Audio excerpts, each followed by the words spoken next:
Salve, salve galera, boa noite. Boa noite, sejam bem-vindos a mais um Papo Fit, iniciando nessa quarta-feira, dia 28 de junho. Pessoal, estamos aqui com um convidado que além de ser um triatleta e médico é um amigo, tá? Mas antes, vamos relembrar todo mundo, né? Eu sou o apresentador Renato Gonay. E eu sou Juliano Calado. E essa dupla de peso vai apresentar um programa muito bacana hoje aqui para vocês. Pessoal, lembrando... sempre nas nossas redes sociais, né, Dil? É isso aí. Pessoal, lá no Instagram, ao vivo agora, Papo Fit na web, podem colocar lá. No Facebook também, Papo Fit, tá? Se não achar Papo Fit na web. E depois lá no YouTube vai estar tudo editado para vocês, Papo Fit. Se não achar, coloca Papo Fit na web, rapidinho acha. Isso. Um dos podcasts agora mais ouvidos na região, hein? Exato. A gente está ganhando parceiros novos, daqui a pouco a gente também vai falar dos nossos patrocinadores. Seja um parceiro aqui do Papo Fit. Né? Ajude a gente, nossa diretora. Ajude a gente a propagar informação boa. Exatamente. Júlio, apresente o nosso convidado de hoje. Dr. Lívio Ferraz, médico e triatleta. Doutor, fique à vontade, seja bem-vindo ao programa. Faça sua apresentação pessoal. Tá contigo. Primeiro, obrigado, né? Obrigado o convite. O Renato eu já conheço há mais tempo, já faz parte da minha vida aí de atleta amador. Melhor colocar amador tá bem na demais. frente, ajuda a definir um pouco melhor. Eu e o Juliano, o convite, né? Porque a gente já tinha conversado com o Gonay algumas vezes sobre a possibilidade de vir aqui. Antes mesmo de surgir o programa, o Gonay já falava, uma hora a gente vai fazer, vou te convidar para ir. Eu falei, poxa, vai ser um prazer.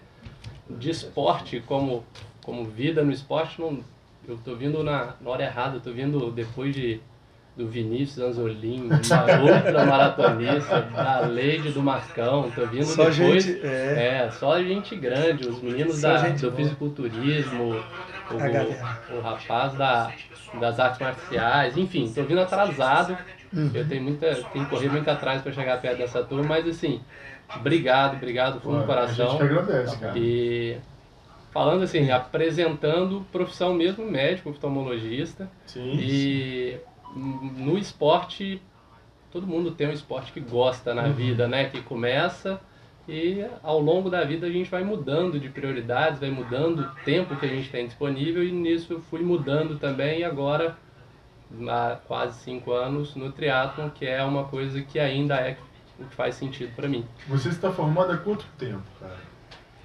Juliano, eu formei na faculdade em 2013. Aonde?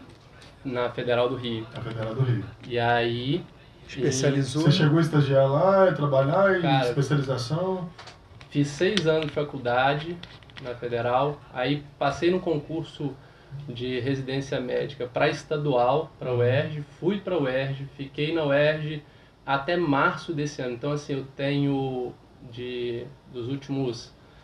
de 2007, que é, na verdade, 2008, quando eu entro na faculdade, até 2023, eu dividi meu tempo entre a Federal do Rio e a UERJ. Então você tem um caso de amor com o Rio lá também, né? Cara, caso de amor é uma palavra bem forte, assim, porque o Rio sempre foi minha casa no sentido trabalho, formação profissional, mas desde quando eu saí, eu sabia que eu queria estar em Leopoldina de novo. Entendi. E eu preparei para que isso acontecesse, isso aconteceu em 2017. Entendi. Em 2017 eu vim para Leopoldina, montei meu consultório e aí começou mais ou menos junto o triatlon, tem uma história a ver com, eu conto no meio do caminho, mas tem uma história relacionada a essa vinda para Leopoldina é legal. Essa vinda sobre a Leopoldina, naquela batida de trabalho, estudo no Rio de Janeiro, você sentiu muita diferença no começo? Ou você mergulhou no trabalho e não viu o tempo nem para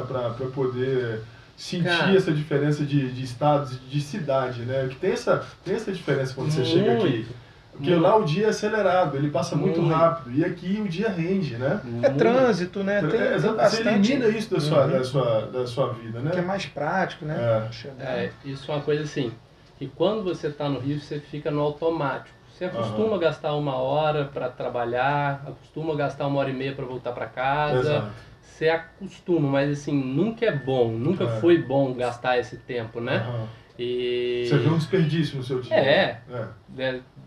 Uma hora, o que você faz uma hora? Você vai pra academia, você dorme uma hora a mais. Você dá uma estudada a mais. São 2 horas, né? Você encontra a sua esposa, namorada, filho, você faz alguma coisa em uma hora que você, no trânsito você não faz nada. No máximo você acontece, você escuta alguma coisa, se tiver alguém no carro, você conversa com quem tá no carro, mas é um tempo que você não tá 100% fazendo nada, a não ser tocando em direção à sua casa ou em direção ao trabalho. E quando eu vim pra cá, a chave não tinha virado. Eu tava igual um cachorro correndo atrás do rabo. Eu vim para Leopoldina, ao mesmo tempo que eu trabalhava. Meu consultório tinha hora para começar, só não tinha hora para acabar. Em 2017, eu comecei ao mesmo... a história, mais ou menos, que eu comecei falando agora há pouco, 2017 eu termino o que eu tinha me comprometido a fazer em 12 anos, que era formar oftalmologista, fazer... a minha formação em cirurgia de catarata e transplante de córnea. As áreas de atuação e as especializações que você tem. E aí eu fiz 3 anos de oftalmologia, fiz 6 de faculdade, 3 de oftalmologia, depois eu fiquei mais 3 anos na formação em cirurgião de catarata, transplante de córnea e doença ocular externa, que é uma outra área específica da oftalmologia. E nisso, depois de 12 anos, né, entre o primeiro dia de aula na faculdade e o último dia como aluno na UERJ, eu levei uma vida assim, quero voltar para Leopoldina, vou continuar estudando, vou focar. Em 2017 eu decido que eu vou montar em Leopoldina meu consultório. Vou montar, vou trocar cebola ali um tempo até as coisas darem certo, mas ao mesmo tempo que eu vim para Leopoldina, eu falei assim, não vou parar de estudar, vou ingressar no mestrado. Aí abri um projeto de mestrado, que eram inúmeras cirurgias que eu tinha que fazer, coletar dado, depois publicar, enfim. Fazer uma amostra, né, grande. Então isso tomava um tempo absurdo. Eu tinha consultório em Leopoldina, começava às 7 horas da manhã e o último paciente a hora que ele queria. De segunda, terça, quarta-feira eu atendia até a hora do almoço, eu tinha que montar no carro e ir pro Rio, que eu tinha aula às 6 da noite lá na UERJ. Aí eu partia, ficava lá quarta, quinta-feira o dia todo entre cirurgia, entre aula de mestrado, enfim. Quer dizer, desde a época que você começou a estudar, depois de formado, já trabalhando com a sua clínica, e essa batida de estudo e trabalho ela não parou. Você continuou e até acelerando um pouco mais, né? Cara. E eu marquei o meu casamento para 2018. Então eu não tinha opção. A minha função era, vou trabalhar, vou fazer de tudo, porque o ano que vem eu tenho que pagar as contas do meu casamento também. E aí, cara, comecei a rodar atrás do rabo. Eu acordava, ia dormir a hora que... quantas vezes eu cheguei na casa do meu pai, que eu não tinha casa nem aqui nem no Rio. Aqui eu ficava na casa do meu pai, no Rio eu ficava na casa do meu sogro. E aí eu ia dormir, cara, às vezes sem banho, de tão estafado, era 10, 11, meia-noite que eu chegava em casa, que às vezes o último paciente assim, não, porque eu trabalho, eu chego em Leopoldina às 10 da noite, você me atende? Atendo! Aquela coisa assim, pra fazer as coisas darem certo. E aí você chega um momento que eu já não tinha prazer no que eu fazia. Eu estava super satisfeito, tudo que eu tinha planejado na minha vida tinha dado certo. Eu não tinha prazer em continuar fazendo aquilo que pra mim sempre fez sentido por 12 anos. E a gente olha pra você e a gente vê um menino, cara. Com essa bagagem toda, né, cara? A gente vê menino, é que eu tô de boné, só você vê meus cabelos brancos. Eu já vim por isso. Então a gente tem as ferramentas hoje são pra isso. Você falou que tem uma clínica aqui, né? Qual que é o endereço? Qual é o local dela? Cara, eu atendo na Secol, ali perto do posto V8 e no térreo. Essa é qual antiga? Aquela do lado mesmo do V8 ali. Isso. São duas. Não, na verdade é a nova. É a nova. É uma que tem uma portaria de vidro, uma mais recepção. Escura. É o número 60 e o 46. 46. 46. Tudo ali no centro mesmo. Eli, fala um pouquinho da oftalmologia, cara. Essa área aí que todo mundo sabe, é dos olhos. O que significa? O que você consegue passar para os nossos espectadores, nossos ouvintes? O que é isso? Pessoal que às vezes tem dúvida, o que eu posso procurar um médico que é oftalmologista? Até porque faz parte da saúde também, no conjunto de hoje. As pessoas acham assim, eu vou procurar um oftalmo quando eu ficar velho. Né? Porque fala-se catarata, doença de velho, essas coisas. Não, muito pelo contrário. Eu sou um exemplo aqui de que há 10 a 12 anos atrás eu tive um probleminha de vista, que é um problema que poderia ter dado mais tarde, mas por quê? Pelo excesso de uso de celular e computador, até 12, 13 horas por dia trabalhando nele, eu tive acho que ceratocone, acho que a gente pode falar sobre depois, eu vou colocar o nome. E isso aí a gente medicou na época, a gente conseguiu reverter isso aí, né? Mas é importante ressaltar esse tipo de coisa que podem afetar os jovens de hoje, que usam muito computador e várias horas de telefone celular. Assim, a oftalmologia, hoje o entendimento é que desde o primeiro ano de vida você faça consultas regulares, e cada etapa da vida tem uma função diferente a consulta, né? Os primeiros anos de vida, as primeiras consultas, tanto é que o teste do olhinho ele é feito na maternidade e é obrigatório que a criança já desça do hospital com o exame realizado. Uhum. É uma coisa que hoje é uma realidade no Brasil todo, tá? E então no primeiro ano de vida você vê se as estruturas oculares estão normais. Quando muito grave, alguns graus já são corrigidos no primeiro ano de vida, tá?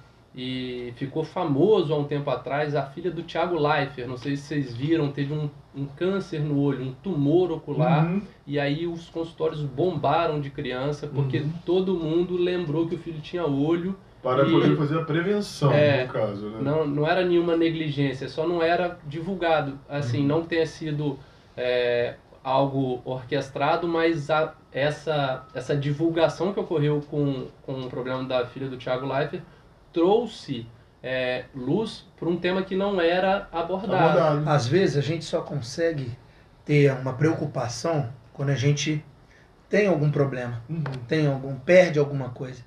E a visão é um dos sentidos, né? Todos são importantes, mas eu considero como assim, o mais importante talvez. É a nossa principal interação com o meio pela visão. Óbvio que a gente tem prejuízo na qualidade de vida perdendo qualquer um dos sentidos, que fosse o olfato, que para a maioria das pessoas é o menos importante, né?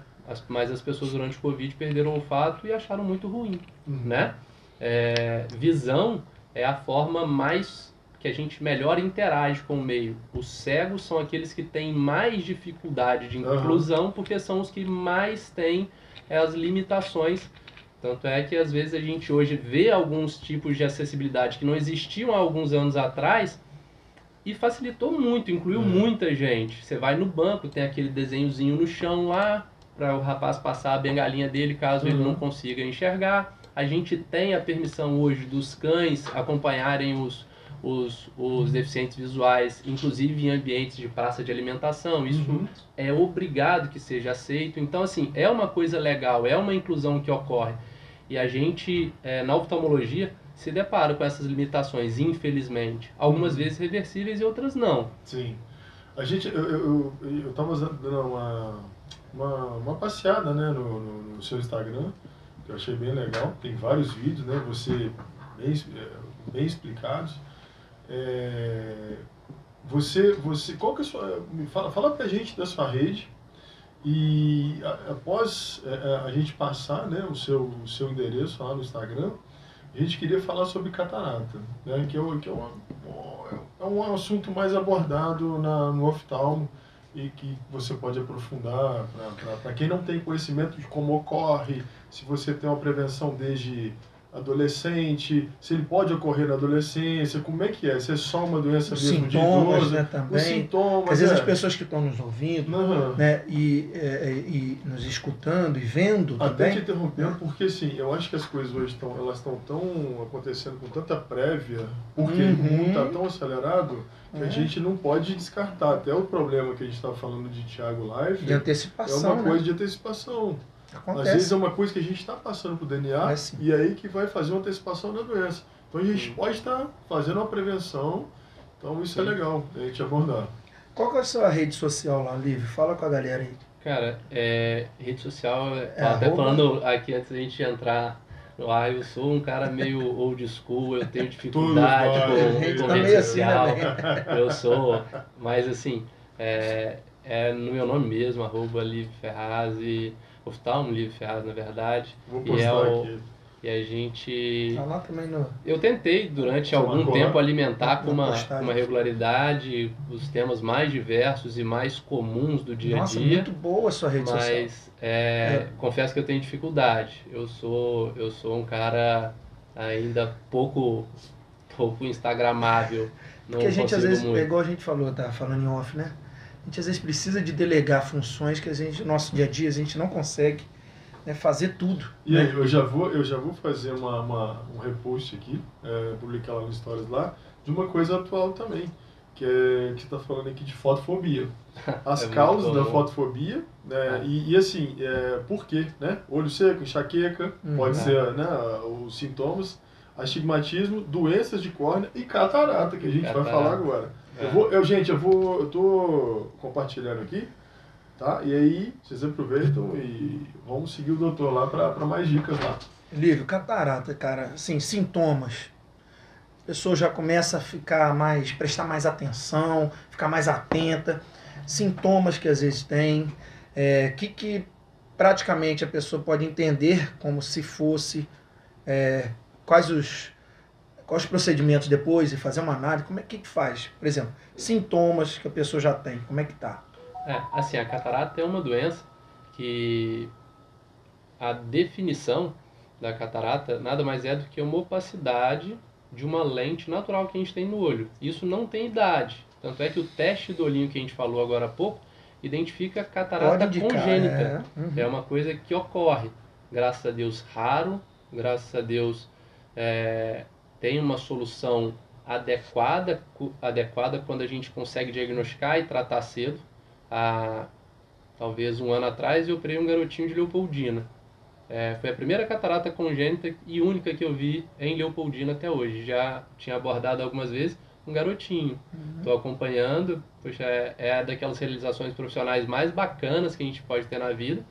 E é gratificante. E a catarata não tem idade, né? O mais comum que a gente conhece é que os nossos avós, nossos pais operaram catarata ou vão operar catarata um dia, porque é uma doença igual cabelo branco. Um dia nós teremos, porque a nossa lente natural do olho vai perder transparência.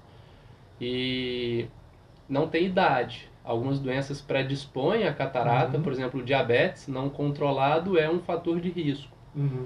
Independente da idade. Tem paciente que nasce com que desenvolve diabetes na infância, não trata adequadamente e desenvolve catarata às vezes na infância mesmo, na adolescência, antes mesmo de ficar velho. As pessoas acham... E às vezes uma simples fotofobia, um borramento visual, um prejuízo às vezes na escola. Meu filho desempenhava super bem na escola e agora não vai mais. Tem alguma doença? Não tem. E às vezes tem alguma coisa ali quando que você não conhece, né? E você vai ver. Nessa consulta que eu fiz nessa época, eu fiquei 2 horas com vários aparelhos no olho e tal. E aí também eu tinha uma coisa que é anormal. O meu olho, ele fecha para poder irrigar, em vez de 5 segundos, eu acho que ele fecha com 2. Então eu precisava de ficar muito... Aumentar a frequência do piscar. Aí eu tava vendo, cara, 5 causas do olho seco, né? Que é biofarite, menopausa, medicamentos, ar-condicionado e uso excessivo de telas. As telas são o mal, assim... muita gente não tem como mudar, né? Não tem como você falar com um profissional de escritório que ele tem que sair da frente do computador porque está causando olho seco. Você tem que facilitar a vida do cara, prescrever um colírio lubrificante, explicar para ele que existe uma regrinha que a gente diz que para cada 1 hora de tela, 5 minutos de descanso. E é descanso de tela, porque senão o cara sai do computador e vai para o WhatsApp, né? Aí não descansou nada. E o descanso do olho... O descanso do olho é quando a gente mira nosso olhar para uma distância maior que 6 metros. O que é isso? Geralmente é fora de casa, porque a gente dificilmente tem um cômodo na nossa casa com mais de 6 metros de distância. Tem que ir pra varandinha. Tem que ir pra varandinha, olhar lá no morro, dar aquela descansada, 5 minutinhos, dar uma desculpa pro chefe que foi no no banheiro, vai lá, dá uma volta no corredor e tal, e volta, senta na frente do computador, desempenha mais 1 hora, para 5 minutinhos de novo. Então a prevenção seria essa. Porque a gente Uma não dica, consegue muito, né? Uhum. Agora, o garoto que acorda, vai pro celular, joga até a hora da aula, volta da aula e joga de novo, esse aí é controle dos pais, isso é uma coisa conversada vendo? e negociada. Para vocês também que ficam jogando até altas horas, Coitado de coisa mim, ficar não jogo. agarrando na televisão Nossa aí. senhora, até- queria mesmo, mas não posso. Existem mitos sobre a catarata, Lívio? Cara, sempre tem, né? Algumas histórias assim marcam e a gente se depara com elas vez ou outra. É muito comum você dar o diagnóstico de catarata para o paciente e a resolução é cirúrgica, Uhum. né? Você não é obrigado a operar, né? Não é uma cirurgia de urgência, não é uma cirurgia obrigatória. E você às vezes fala pro camarada, ó, preciso operar porque é a única forma que a gente tem de tratar e tal. Ele fala assim, não, fulano de tal usou um medicamento, falou comigo que é ótimo, eu vi na televisão uma propaganda de uma vitamina, eu vi um colírio. Cara, isso acontece muito, assim. E é doído às vezes. Você Porque pega... às vezes quando fala a palavra, né, cirurgia, cirurgia. a pessoa Ela já... fica mais pesada, né? Ela dá um medo, né? Fica. E você não pode deixar de Tem falar a riscos, palavra. Porque assim, você tem que... A medicina verdade, é um jogo de negociação com o paciente. Uhum. Você vai até onde ele quer e para onde ele não quer mais. Uhum. Pode chegar lá no meu consultório cego de catarata e eu dizer, olha, o senhor tem que operar porque senão a gente não recupera a visão. Não quero operar. Olha, sua qualidade de vida vai ser essa que você tem hoje, o senhor não vai recuperar, ou a senhora, enfim, e você vai levar essa vida assim. Não, eu quero. Eu falei assim, então tá bom, então daqui 1 ano o senhor vai voltar. Sim. Porque a catarata é reversível, o cara Sim. pode voltar, o cara pode estar mal naquele momento, pode estar emocionalmente mal, ou então fisicamente mal e não poder corrigir naquele momento. Exato. Né?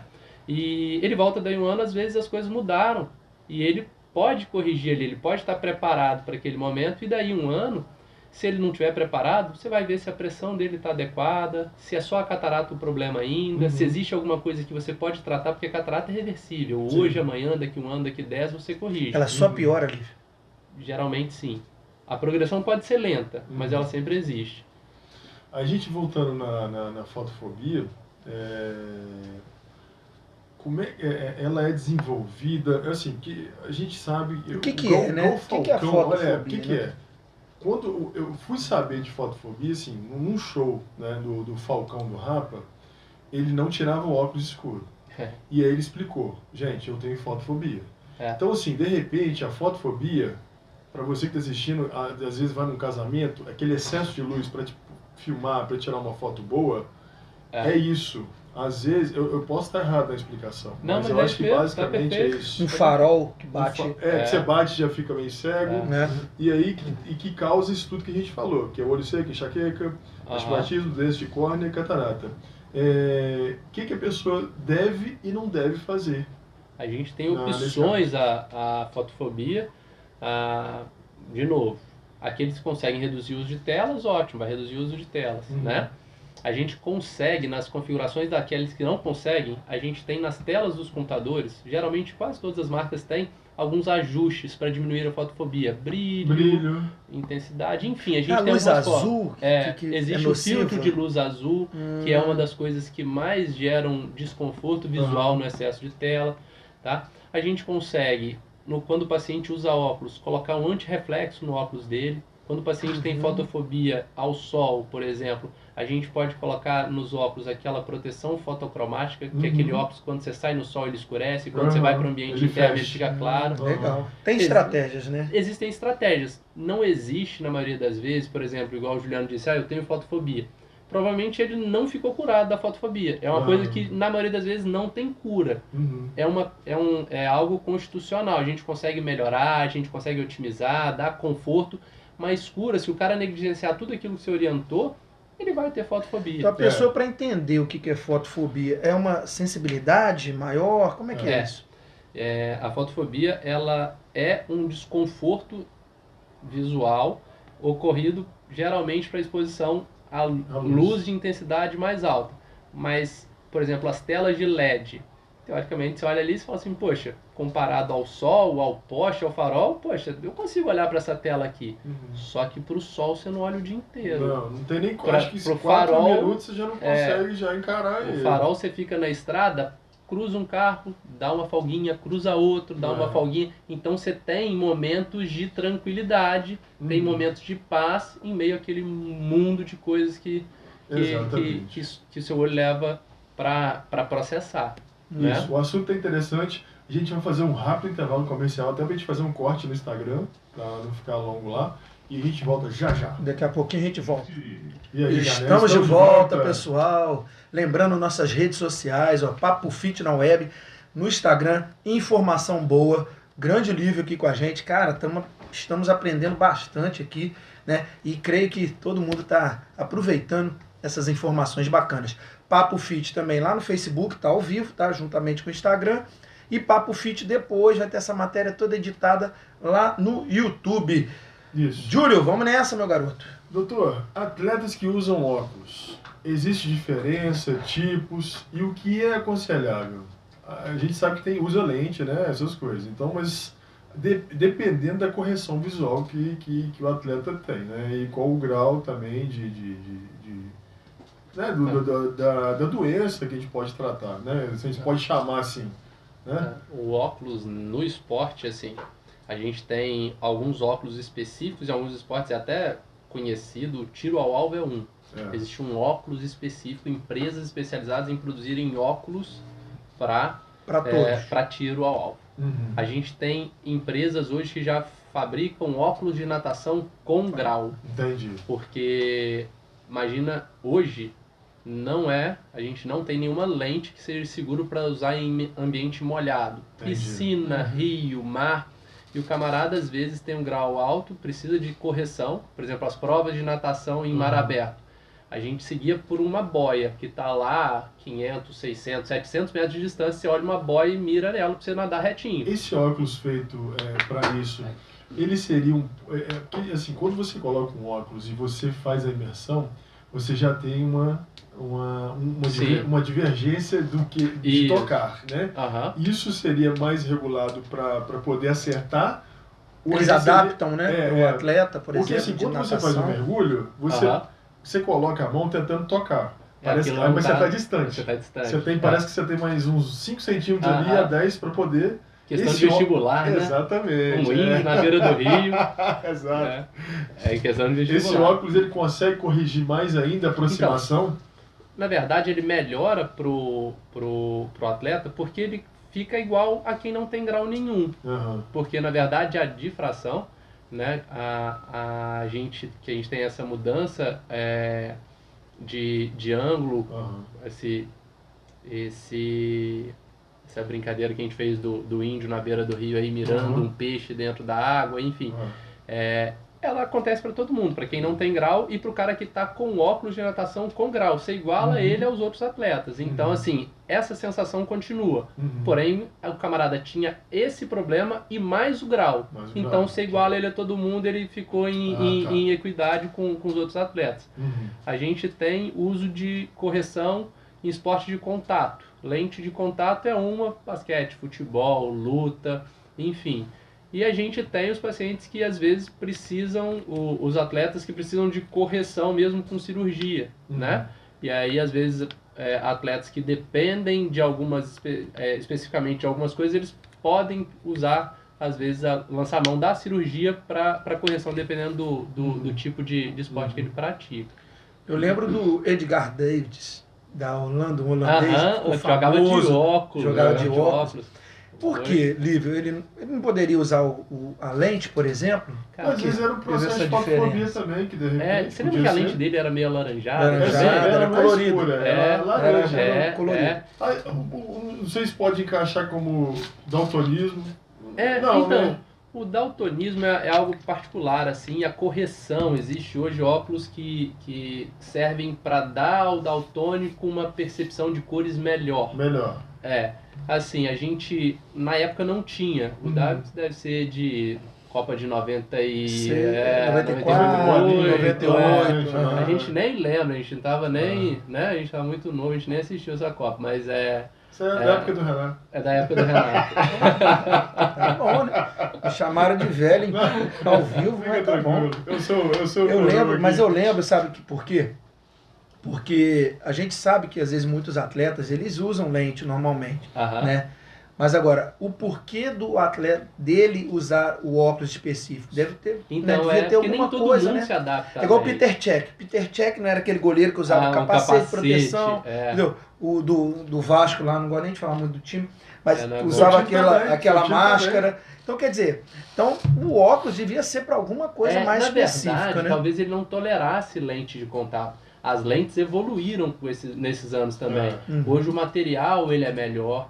A gente tem uma condição na lente que é a transmissão de oxigênio. As lentes, a nossa córnea ela não tem vaso sanguíneo, ela é transparente. Para ser transparente ela não pode ter vaso sanguíneo. Como é que ela respira então? Como é que ela recebe? Ela não é morta, é um tecido vivo. Uhum. Então a nutrição da córnea é célula a célula.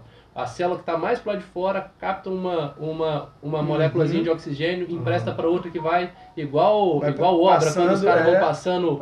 Enchendo laje, vão passando Célula lata por de um célula. pro outro, eles vão passando célula a célula. As lentes no passado elas tinham transmissão de oxigênio quase nenhuma. Ou seja, a lágrima chegava, o oxigênio dissolvia na lágrima, beleza, na hora que ela ia passar pela lente não passava. Aí o cara ficava com o olho vermelho, fotofobia, o cara não tolerava, dava um pouquinho que ele tava com a lente, pronto, tinha que tirar, jogar fora. Exato. E a lente pra ele deu esse óculos pra ele na época deu certo, porque o cara era um craque. O cara jogava Copa do Mundo, né? O cara... Além do uso excessivo, né, de telas de telefone, de maratonar Netflix, quais são as causas mais comuns, cara, do olho seco, cara, da ressecagem ali? É uma síndrome, Lívio. Existe a síndrome do olho seco, cada vez mais presente. O nosso ambiente hoje propicia isso. Primeiro, cada vez a gente vive mais. Então, vivendo mais, a gente tem mais alterações pela idade. E essas alterações geralmente são uma das causas, né, do olho seco, uma perda, uma diminuição da capacidade de produção lacrimal, porque ela é estimulada muitas vezes por hormônio. Mulher na menopausa, muito mais olho seco, tá? Outro fator, qualidade do ar. Cada vez a gente tem cidades com mais carros, com qualidade do ar pior, então a gente tem mais olho seco. O olho sofre com isso, né? Todo mundo em ar-condicionado. Cada vez mais, poxa, morei no Rio de Janeiro 12 anos, não, o contrário, eu não tinha ar-condicionado, porque República, 10 cabeças numa casa, como é que você... Não dá, se todo mundo tiver um ar-condicionado, a conta não fecha no final do mês. E é verdade essa questão do ar mais puro e não. Você vai numa cidade com muito trânsito, com cidade grande, vou falar uma coisa meio nojenta aqui, mas é verdade, a gente está lidando aqui com todo mundo adulto e tal, a gente vai tirar uma melequinha do nariz, você vê que ela tá preta. Quando você vai na cidade, então você vê o que você está respirando ali. Imagine também para os olhos, né? O que sofre é tudo, né? Sobrecarrega, né? Ar-condicionado, questão hormonal, principalmente nas mulheres, na menopausa, excesso de telas, enfim, há algumas doenças também, algumas doenças reumatológicas estão muito associadas à síndrome do olho seco. Cidade praiana você indica, eu acho, né? Cidade praiana seria melhor você andar de óculos escuros, fazer uma proteção. Que diminui a evaporação da lágrima. Usar um colírio mais neutro, né? Possível. A gente tem um monte de colírio no mercado. Colírio de lubrificante é o que não falta no mercado, assim, para todos os gostos, todos os custos. E é aquela coisa assim, o camarada às vezes ele testa 10 colírios e ele vai dar certo lá com o 11º. Sim. Porque o veículo é diferente, a composição em termos de conservante é diferente, então isso tudo o camarada vai achando. Muito tem paciente, pessoal, né? Eu falo, cara, use isso aqui. Não, Deus me livre, pelo amor de Deus, eu gosto desse. Aí você fala com o próximo assim, então usa esse. Aí o cara fala, Deus me livre, eu gosto do outro. Então assim, não existe uma regra. Quando o paciente vai lá e fala assim, pô, qual eu tenho que usar? Eu dou uma lista com um caminhão de colírio pro camarada usar, porque assim, ele é meio tentativa e erro, porque depende muito. A nossa lágrima ela tem água, proteína e gordura. Às vezes a falta é maior de um dos componentes, o que um colírio às vezes compensa mais que o outro. E essa análise de composição teria que ser feita a coleta, mandar para o laboratório, analisar e falar assim, amigo, esse aqui é o seu colírio.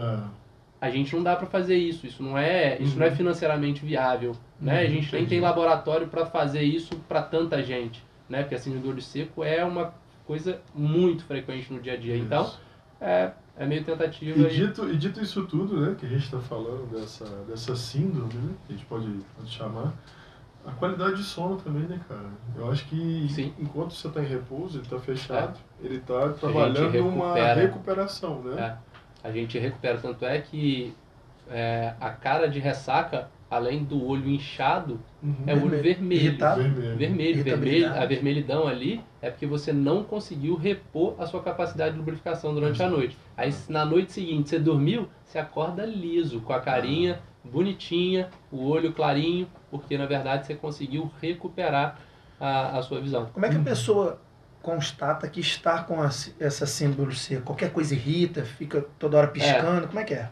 Então, o paciente, geralmente a queixa é sensação de corpo estranho. O camarada chega lá e fala assim, ó, meu olho fica vermelho, eu tenho a sensação como se tivesse uma areia no meu olho coça, de vez em quando eu tenho que dar uma resetada no olho, que resetada no olho é aquela fechadona longa. Segura, assim, fica lá e daí a pouco abre de novo e pronto, tá recuperado. O camarada fala, eu acordo bem, eu acordo tranquilo. E ao longo do dia, chega no final do dia, meu olho está pesado, vermelho, eu começo a fechar o olho, começo a começar a observar as coisas, trabalhar, eu tô lá com a pálpebra mais fechadinha, espremendo o olho, que a gente diz, né? E ali tá evidente que tem um excesso de problemas levando àquela dificuldade de lubrificação. Geralmente a causa é multifatorial, o camarada não só está na tela, como ele tem ar-condicionado, como ele tem poluição, então assim, não dá para... Vários fatores juntos para você poder descartar. Geralmente não é um fator só, geralmente é multifatorial. Quem fuma cannabis irrita? Cara, tem uma vasodilatação. Tem uma vasodilatação. Lá, de quem quer a música, quem não tem colírio, usa óculos escuros. É mais ou menos. O Falcão do Rapa aí, que tem fotofobia, pode ser uma das causas também, né? A gente tá... Então ajuda também. Faz uma vasodilatação e o paciente fica com o olho vermelhão lá em brasa. A gente estava falando agora um pouco sobre essa questão das telas, né? E a gente você chamou lá nas suas redes sociais, que eu gostei muito, inimigos da visão, né? Explica aqui para os nossos ouvintes, espectadores que estão curiosos para saber quais são os maiores inimigos da visão. A gente estava falando das telas e tal. Pode repassar também, novamente. Inimigos da visão, assim, a gente tem a tela, é o inimigo número 1, número 2, número 3, e dependendo da fase da vida é o 4, 5, 6. Muito. Enfim, na infância a gente recomenda celular ou telas, na verdade, até os 2 anos, 0. E aí, dos 2 aos 8, no máximo 1 hora. Dos 8 em diante, 2 horas. Cara, é preocupante essa fase de hoje, de você ter um filho de 2 anos e você só conseguir ninar ele pra dormir com o YouTube.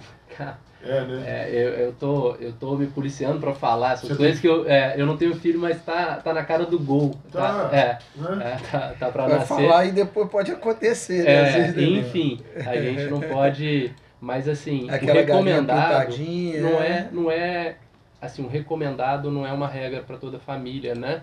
Não encaixa para todo mundo. A gente tem que ter ciência disso, tem que ter um certo cuidado de falar nesse sentido, porque a gente não sabe como as pessoas vivem, como é na casa, às vezes a mãe precisa daquele tempo, ela precisa dar o celular porque ela precisa trabalhar, ela precisa fazer alguma coisa e ela tem ali... Isso foi um evito do choro. Foi uma ferramenta que eles acharam para a criança não chorar e ficar dentro de casa. Mas às vezes... Só que aquilo, eu já reparei, o olho ele fica muito mais vidrado e esse enjoou, o dedinho já funciona. E aí vai de um para o outro. Quando vê, já está uma hora e meia daquele jeito ali, a única coisa é largar o telefone... A gente tem, assim, por exemplo, para miopia, que é o que a gente se preocupa nas telas em criança, é com a miopia. A gente teve na pandemia um aumento enorme da incidência de miopia em criança, porque a gente tem 3 fatores principais para o desenvolvimento de miopia na infância, tá? O fator número 1 é o genético, isso a gente não muda, a gente não consegue alterar, e vai ser assim a vida toda. Nascemos com um código genético e vamos morrer com ele, isso ele não é Você mutável. consegue fazer uma leitura do futuro? Tipo assim, daqui a 6 anos, essa quantidade de meninos e de crianças usando... Sim, Se na pandemia já sim. deu... Já a deu. gente tem desenhos já de estudos muito fundamentados nisso, que a gente vai ter uma população míope enorme. A gente está caminhando para uma sociedade cada vez mais míope. Uhum. O comércio óptico, as óticas, cada vez mais desenvolvem produtos focados nesse tipo de paciente, porque são a grande novidade do mercado. A gente teve na pandemia um aumento enorme, porque as crianças estudavam, se divertiam o dia todo nas telas. Nas e as telas. telas, o que é a miopia? A gente tem uma visão muito boa para perto, você pega a pessoa míope, ela tem, sei lá quanto de grau de miopia. Você dá uma agulha, uma linha para ela, ela faz isso aqui, ó, passa na hora, sem dificuldade nenhuma. Agora você pega aquela mesma pessoa míope, liga a televisão e fala assim, lê a legenda ali para mim. Não, zero. Com esses estudos todos que a gente tem hoje, né, que você estava falando que a gente tem, o que é indicado por dia para ficar saudável? Tanto para adultos como para crianças. Tem diferença? Tem. Adultos De e acordo com a crianças. idade, né? De 0 a 2 anos, 0 o tempo de tela. De 2 aos 8, 1 hora. Dos 8 em diante, 2. A galera tem CD. Eu, durante a pandemia, uma escola em Cataguases falou, pode fazer uma palestra pra gente, conversar e tal? A gente tá achando que as crianças estão com muito tempo de tela. Posso. Aí, beleza. Quem tem celular aí? Sei lá quantas crianças eram, sei lá, 15, 20 crianças na turminha lá. Quem tem celular? A maioria deles tinha o próprio celular. Eles tinham 9 anos. A maioria deles tinha um próprio celular. Aí eu falei assim, ó, vai lá, quem souber, vai na configuração, vê quanto tempo de tela ligado tem. Nosso celular mostra, né? Tempo de tela ligado, tempo de tela desligado, quanto tempo você ficou no WhatsApp, quanto tempo você ficou no Instagram e tal, blá blá blá. A menina falou, aqui tio, eu tenho 9 horas de tela por dia, ligado. Quanto tempo desligado? Aí ela falou, alguns minutos. Todo dia eu faço uma chamada de vídeo com a minha colega aqui, que era uma menina da sala, de não sei quantas horas. A gente brinca de boneca juntos pelo WhatsApp. Era a realidade deles. Era a realidade deles. Aí a gente já parte para a parte da tecnologia da informação, que é essa galera que está mais trabalhando de home office hoje e que passa até 14 horas trabalhando em frente ao computador. A pergunta é, isso gera uma pressão ocular? E da pressão ocular pode haver uma pressão arterial descontrolada? Tem relação? Tem ligação? Vamos lá. Da pressão ocular com a pressão arterial. O que acontece? Ó, a gente tem, não diretamente, mas o míope ele tem maior incidência de glaucoma. É um fator de risco para o glaucoma, que é a pressão alta nos olhos. Porém, a pressão alta arterial não tem em nada relação com o glaucoma. Em princípio, não. Tá? A pessoa pode ser hipertensa, aquele hipertenso lá nas alturas, não controlado, e a pressão do olho dele de ser ótima. Então aquela coisa de o cara dar um teto preto ali, que a gente chama, né, que escurecer tudo a não vista. Não é a pressão do olho. Não é a pressão. Não tem nada a ver. Não tem nada a ver. Não. O que fazer quando a pessoa tem essa constatação de pressão ocular, Lívio? Então, primeiro passo é tratar da melhor forma possível. O que ela sente quando está com pressão ocular? A pressão normal do nosso olho vai de 10 até 21. Tem paciente que chega com 30 no consultório, felizão. Sente uma coisa, nada. Vim aqui só porque minha mãe mandou. Só porque eu quis. Eu vim por causa do periódico do meu trabalho. E aí você vai lá, poxa, 30 de pressão. E isso o cara chega a dar alguma... Ele aponta algum mal-estar? Não sente nada? Nada, zero. É por isso que a gente recomenda a visita anual ao oftalmologista. Porque o cara não sente nada. E o grande mal do glaucoma, a grande tristeza do glaucoma, é que a gente vai perdendo campo visual. A gente vai tendo perda de campo. O camarada tá vendo TV, do lado da TV tinha um jarro. O jarro desaparece quando ele tá vendo a TV e ele nem saca, porque ele tá olhando a TV. Aí, daí a pouco, ele continua lá. Um dia ele chega e olha e fala assim, poxa, eu não tô conseguindo enxergar a televisão inteira. Ela começou a fechar. Porque vai de fora para dentro. Aí quando o cara chega no consultório, quando ele tem um bloqueio de campo, aquilo já é assim, o mundo já não dá para voltar a ser o que era antes. A gente não consegue reversão. Entendi. Aquilo que o glaucoma leva, ele não volta atrás. Então essa pressão, mesmo fazendo o exame, e ela estando alta, você não consegue detectar outro tipo de problema que possa estar vindo a ocorrer. É isso? Seria mais ou menos isso? Não, repete então que eu não entendi. Porque se a pressão ocular dele, você falou que está em 20 e 30, parece que está normal. Ele não sente nada. Não sente nada. O paciente não sente nada. Então ele não tem os sintomas. Não. Mas se ele continuar daquilo ali ou aumentando, Aham. pode apresentar alguns sintomas. Vai chegar uma hora. Vai chegar uma hora que vai apresentar. Então, e aí ele vai tendo o Porque afunilamento do campo visual. Até poder fazer uma prevenção no que ele pode ter Isso. daqui a uns E aí anos. o camarada começa, poxa, descobriu o glaucoma. Poxa, eu descobri no início, tenho nada. Vai lá, cara, você vai tratar e você não vai ter nada nunca na vida.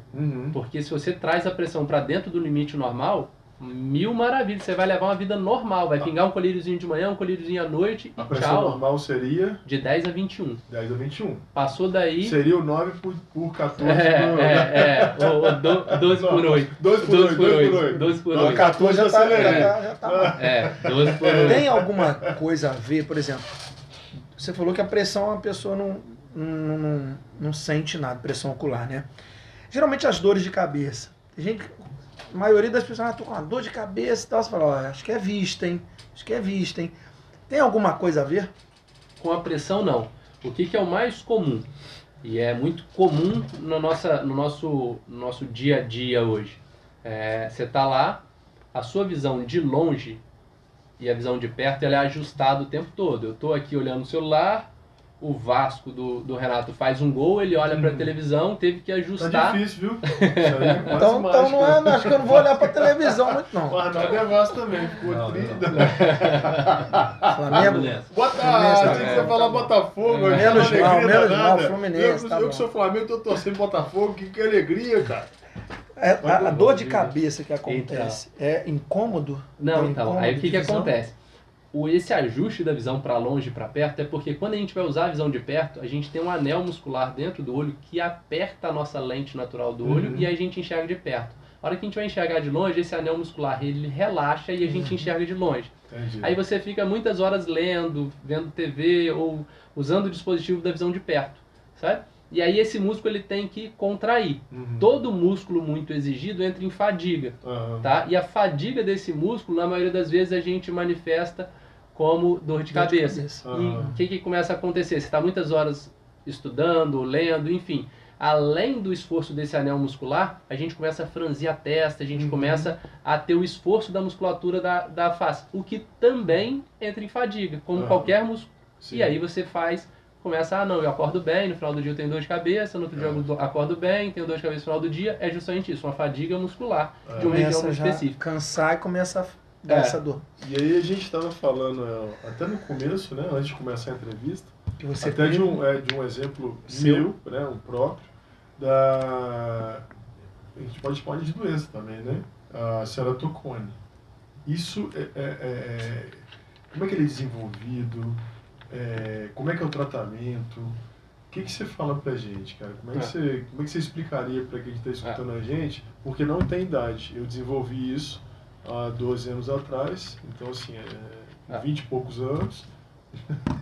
Sendo bonzinho. Tinha passado um pouquinho Eu sou dos velho, 18. você é novo. Viu?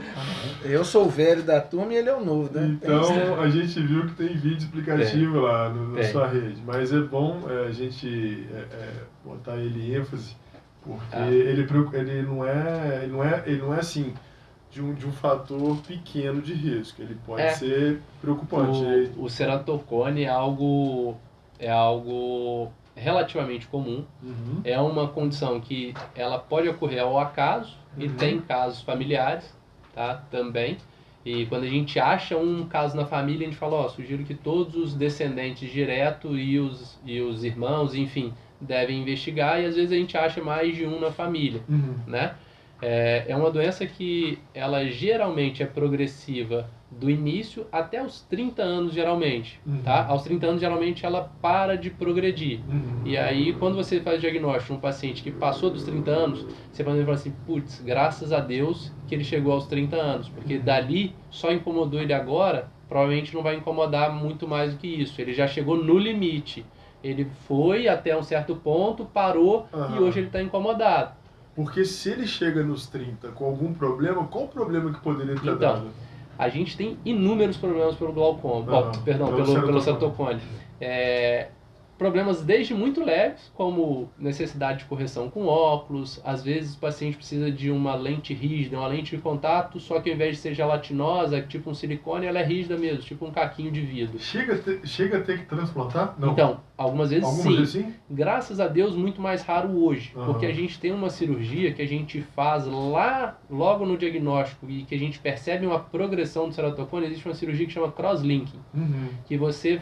Por que a gente não tem mais progressão do ceratocone quando faz 30 anos? Porque a nossa córnea, que é onde existe o problema, ela já enrijeceu o suficiente. A gente tem um enrijecimento da córnea ao longo da idade. A gente vai ficando mais velho, a córnea vai ficando mais rígida, então ela para de deformar.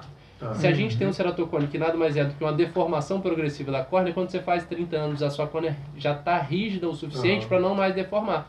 E o que você faz? Lá na adolescência, quando você faz o diagnóstico e percebe uma evolução do ceratocone, você faz um procedimento chamado crosslink, que nada mais é que tornar aquela córnea rígida. A ceratocone seria, ela é tipo um vírusinho que vai danificando a íris? Seria isso, mais ou menos? Na verdade, é uma doença de caráter, na maioria das vezes, genético, tá? A gente tem muita relação do ceratocone com as doenças alérgicas, como a rinite alérgica é um dos principais fatores, porque o paciente tem o ato de coçar os olhos, coça muito, e aí ele começa naquelas crises de espirros, enfim, ele começa a coçar o olho, incomodar, ele vai coçando. O ato de coçar é o que leva a uma deformação da córnea, e essa deformação, tem paciente que vai coçar o olho a vida inteira e nunca vai ter nada. E aquele paciente que tem uma predisposição vai desenvolver o ceratocone. E é uma doença que ocorre principalmente, o diagnóstico é no final da infância, início da adolescência, e a gente, quando faz o diagnóstico, já fica de olho para que o paciente não venha lá, no pior dos casos, a precisar de transplante. Infelizmente, alguns chegam lá. Né? Muito mais por desassistência do Estado, da pessoa não ter oportunidade de ser atendido, do que realmente por uma falta de possibilidade de correção. Porque quando você faz o diagnóstico cedo, uma criança que é bem assistida, que os pais são atenciosos, que a família consegue o atendimento, vai ter o diagnóstico, vai tratar e vai salvar o olho daquela criança. Algumas vezes, quando ela não tem atenção, ou dos pais, ou o Estado não consegue fornecer o atendimento adequado, aquela criança vai evoluir, às vezes, por um transplante de córnea.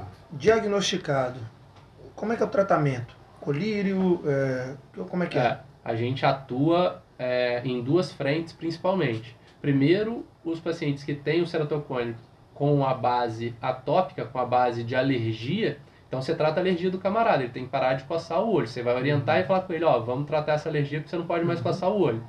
Beleza. O paciente resolveu esse ponto, a gente tem que corrigir a visão, porque muitas vezes o ceratocone vem acompanhado de dificuldade visual. Muitas vezes a gente corrige com óculos, e o óculos às vezes é o suficiente, o paciente se sente bem. Outras vezes o paciente vai precisar de lente, tá? Outras vezes ainda o paciente vai precisar de cirurgia. As cirurgias podem ser, a gente pode colocar um anel na córnea, a córnea está deformada. Lembra da nossa avó fazendo bordado, que é um aro, aí bota o pano, bota outro aro pro pano ficar esticadinho, para ela ficar passando a agulha ali? O anel tem essa função. A gente bota o anel no olho, que ele dá uma esticadinha no olho, aquela deformidade, ele dá uma puxadinha, a córnea fica mais regular e você consegue devolver uma visão para aquele camarada. E aqueles pacientes que têm um ceratocone, que aquilo vai encurvando, faz uma lesão na córnea, aquilo ele perde a transparência, você não tem o que fazer. É uma córnea que era para ser transparente, era para ser um vidro transparente, ali está agora um vidro opaco. O que você faz? Você pede uma córnea, bota aquele paciente na fila, um dia sai a córnea para aquele paciente, você troca aquela parte que está opacificada por uma parte nova, e o paciente vai tocar a vida dele de novo normal, mas vai demorar aí 2 anos na fila para conseguir receber uma córnea. Excelente explicação, cara. Muito bom ceratocone. Gente, só, a gente vai para um rápido intervalo. Porque depois... agora a gente vai passar para o segundo bloco. A sua vida de triatleta, sua vida de atleta agora. Mas antes, pessoal, vamos mandar um abraço para quem está curtindo a gente. Isso. Tem muita gente aí online vendo o programa, curtindo. Vamos lá? Vamos começar. Vamos pegar aqui no início. Eu queria mandar um abraço para a Damata, que é a nossa patrocinadora. Isso, a Damata está fechando a parceria com a gente. Um abraço lá para a Luciana. Começa a vincular as propagandas. Virgínia, Farid, a galera toda lá. Muito obrigado por estar acreditando no nosso podcast Papo Fit.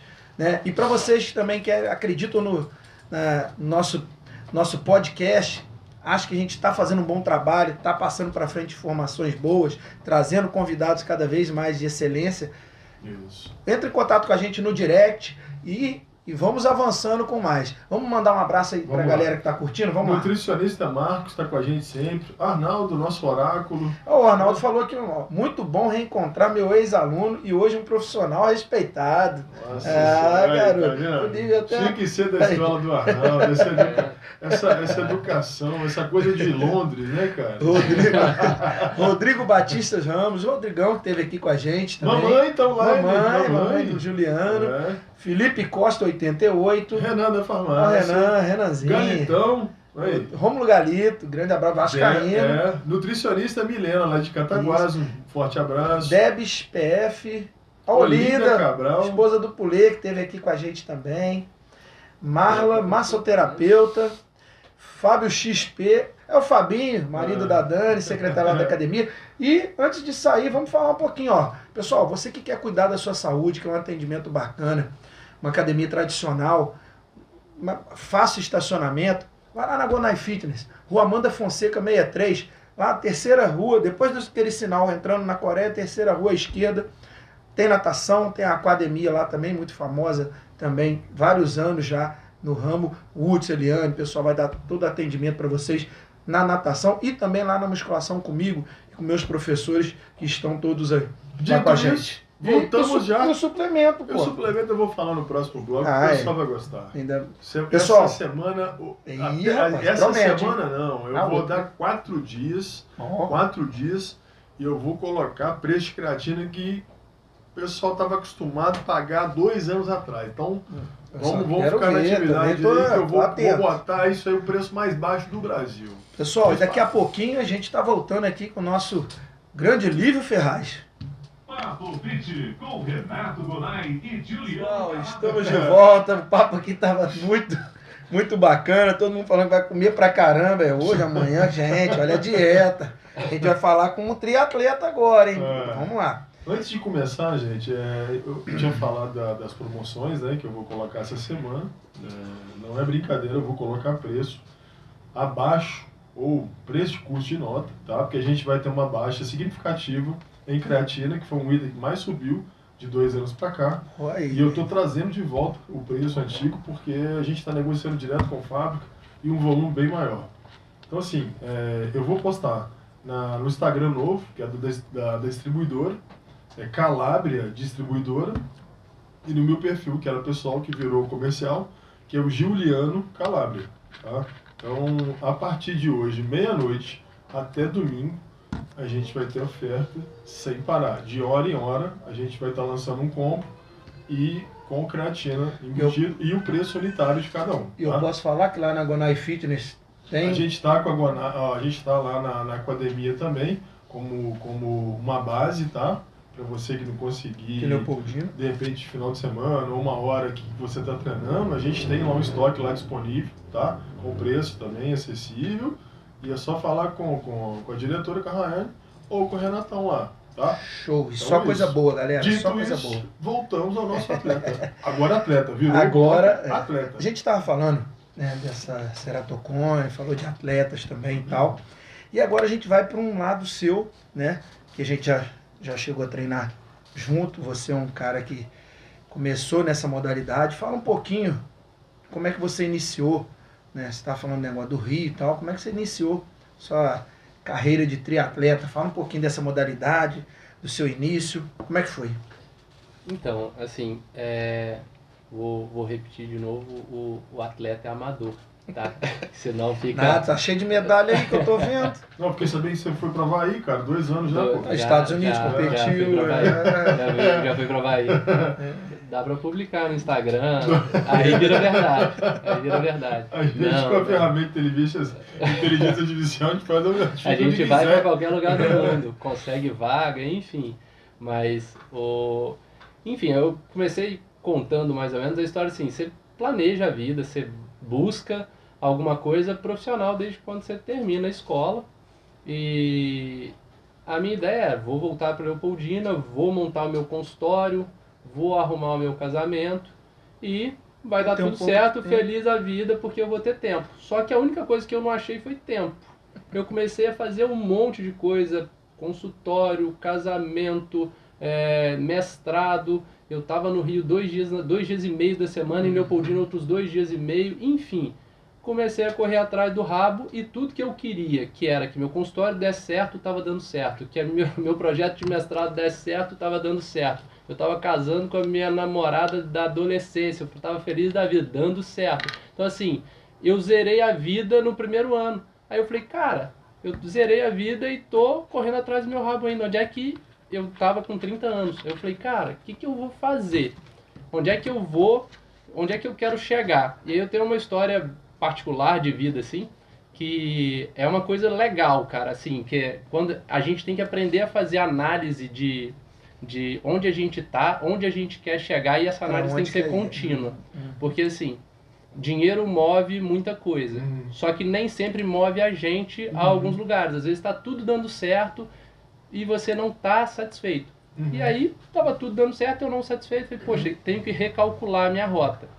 Eu tenho uma história de vida que a minha mãe morre aos 34 anos, eu estava com 30 e eu tinha feito nada. Eu estava correndo atrás do rabo ainda. Estava sedentário falei, também na atividade física. Não é nem sedentário assim, eu achava às vezes, um sábado de manhã eu dava uma corrida, mas assim, linguiça pouca não engorda cachorro magro, não é isso que é o ditado? Então assim, você não vai a lugar nenhum fazendo atividade física uma vez por dia. Não vai a lugar nenhum, a gente tem que tomar cuidado nesses tempos. Tem pessoas que só conseguem fazer atividade física uma vez por semana, tá ótimo. Mas assim, eu tava fazendo uma vez por semana porque eu tinha feito essa opção, como, vou dar prioridade para tudo, menos para minha qualidade de vida.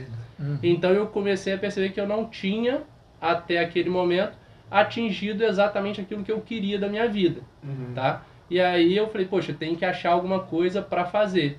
Vou começar então a ajustar meus horários, vou fixar ali, todo dia no final do dia eu vou correr. Aí, poxa, eu comecei a gostar, 2 meses, só corrida. E aí eu falei, poxa, beleza, correr no final do dia eu corro cansado. E eu sou um cara que trabalha acorda muito, né? Eu acordo. Chega no final do dia, é a única hora que eu acho que E eu dá sou um ali cara pra... que já acorda muito cedo. Eu sou um cara que acorda desde criança, desde molequinho, assim, desde que eu me entendo por gente, eu sou o cara da madrugada. Durmo 9 horas da noite, né? Daqui a pouco, se eu estiver pescando aqui, vocês me acordam, porque eu sou um cara que dorme em pé também. Mas assim. E acorda muito cedo. E acordo muito cedo. E aí eu falei, poxa, então tá bom. O meu consultório, ao invés de começar às 7, ele vai começar às 8. E eu vou tirar esse horáriozinho das 5 horas da manhã que eu acordo, até eu chegar a comer, enfim, dá tempo de eu estar no consultório, beleza, fiz assim, deu certo. Eu falei, poxa, agora eu vou incluir a natação. Aí foi o primeiro contato lá com o Gonai, fui nadar com eles lá, nadei com o Renan lá um tempo, poxa, adorei, beleza, agora vamos lá, vamos comprar uma bicicleta, agora já dá para comprar uma bicicleta. Aí, juntando tudo nesse meio tempo, quem já montava os meus treinos era o Rosenberg, que é um cara assim, pensa num cara apaixonado pelo que faz. É um cara apaixonado pelo que faz. Ele, né? Em breve. Traz, cara. É assim, tem alguns nomes, a gente já falou, tem off alguns, mas assim, o Rosenberg é um cara que você vai ver o olho dele brilhar na hora que ele estiver falando de esporte. É um cara fenomenal, um cara de um coração muito bom. Todo mundo gosta dele, fala que, né? Sugiro que tragam uma hora também, vamos falar ao vivo, que aí a pessoa fica na obrigação, traz o limão, traz o limão, o cara já fica marcado. Mas o limão foi o seguinte, já chamei ele falou que quarta-feira nunca pode.